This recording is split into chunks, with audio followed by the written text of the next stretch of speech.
Depuis l'occupation de sa partie nord, le patrimoine culturel malien a été à la merci des groupes islamistes prônant l'application stricte de la charia. À Tombouctou, la cité des 333 saints, ville historique et culturelle classée patrimoine mondial de l'humanité, fut durement touchée. Des monuments aux manuscrits, le patrimoine culturel fut brûlé pour les manuscrits ou démoli pour ce qui est des mausolées. C'est pour tous ces faits qu'a comparu cette semaine devant la CPI Ahmed Al-Faki alias Abou Tourab. Le plus important pour nous en tant que gestionnaire du patrimoine culturel, c'est que chacun a compris l'intérêt et l'importance de préserver, de conserver nos valeurs culturelles. Ça, c'est extrêmement important. Maintenant, ce que la Cour pénale internationale va décider en termes de, de verdict, ça c'est autre chose. Mais le plus important, c'est que on a reconnu que c'est un crime commis et ça va être évalué à l'aune de ces crimes-là.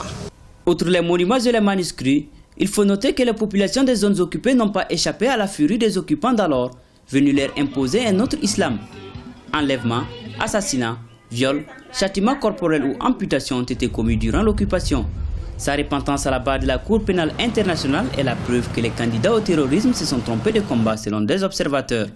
Les religieux maliens espèrent que ce procès dissuadera les jeunes qui veulent se mettre sur cette voie. Nous suivons de très près, surtout les musulmans du Mali, nous suivons de très près donc ces jugements de la CPI. Et nous pensons que, nous espérons, Inch'Allah, que la CPI fera un travail dans la transparence, fera en sorte que va donner l'exemple donc à d'autres qui ont l'intention de faire la même chose que celui-là qui est devant la CPI aujourd'hui, et la CPI va prendre des dispositions pour conseiller aux jeunes qui veulent entamer ce chemin, donc à se ressaisir. Ce procès est salué par de nombreux Maliens. Ceux-ci souhaitent qu'il soit poursuivi également les auteurs de crimes de sang depuis le début de la rébellion en janvier 2012. Le verdict du procès contre Ahmed Al-Faki Al-Mahdi est fixé au 27 septembre 2016.